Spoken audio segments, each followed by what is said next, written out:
Électricien, soudeur, chimiste ou encore mécanicien, le nucléaire offre une palette de métiers très diverses. Et tous les ans, ce sont entre 500 et 600 postes à pourvoir. À Chinon, aujourd'hui, le Forum de l'emploi dans le nucléaire proposait près d'une centaine d'offres. L'occasion donc de venir y déposer son CV.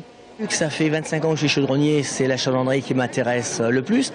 J'ai peut-être des chances d'être pris comme calorifugeur parce que la soudure, c'est mon point d'échappement. Mais bon, maintenant, reste à savoir que même pour être manutentionnaire dans une centrale nucléaire, il faut avoir une formation spécifique centrale nucléaire et que je n'ai pas. Donc il faudrait la passer. Même si la formation dite habilitation au nucléaire est obligatoire, pour Pôle emploi, ce ne doit en aucun cas être un frein pour postuler. Le nucléaire recrute, donc même si au début il n'y a pas tous les critères, les entreprises avec nous, on pourra mettre en place des formations pour qu'ils travaillent, ça c'est pas un souci. Le critère principal pour les entreprises, elles nous disent, c'est la mobilité géographique et la motivation.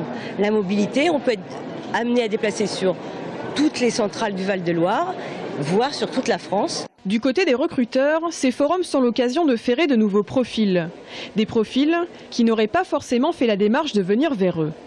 L'idée, c'est de pouvoir faire ce qu'on appelle du pré-recrutement, tout simplement. Donc, cibler rapidement le ou les souhaits du candidat. De notre côté, leur expliquer un petit peu, encore une fois, notre activité et ce qu'on recherche. Et voir rapidement si on peut aller à l'instant T, peut-être plus loin, ou sinon conserver le CV en vivier et revenir vers lui ultérieurement. La centrale de Chinon, qui reste l'employeur majoritaire dans le département en matière de nucléaire, emploie entre 3600 et 6000 personnes selon la période, avec près de 90 embauches par an.